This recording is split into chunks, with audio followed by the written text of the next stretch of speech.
বিসমিল্লাহ। এই তুই বিসমিল্লাহ ফরজ কেন? তুই আর বিসমিল্লাহ পড়বি না। আমি বিসমিল্লাহ পড়লে তোর কি সমস্যা? তুই তোর কাজ কর। বিসমিল্লাহ। এই তোরা না করছি না বিসমিল্লাহ না পড়তে? তুই বারবার বিসমিল্লাহ ফরজ কি লাগা? আমি বিসমিল্লাহ বললে তোর কি সমস্যা? আমি আল্লাহকে ভালোবাসি, তাই আমি বিসমিল্লাহ পড়ি। ইয়াসিন, টাকাটা রাখ, আমি গোসল করে আসতেছি, পরে নিয়ে যাব। ঠিক আছে মহাজন, দেন। এই নাও টাকা। টাকাটা এখানে রাখি, যাই কাজটা শেষ করে আসি। দাঁড়া, আজকে তোর বিসমিল্লাহ বার করতেছি আমি।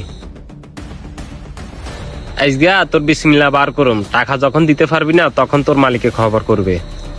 আমি টাকাটা নিয়ে যাই।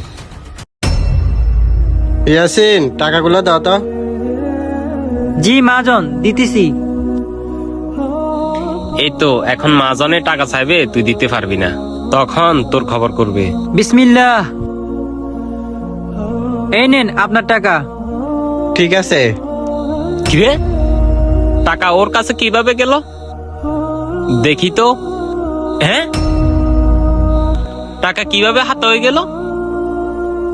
আল্লাহ, বিসমিল্লাহর কত বরকত। আল্লাহ, তুমি আমাকে মাফ করে দাও আল্লাহ।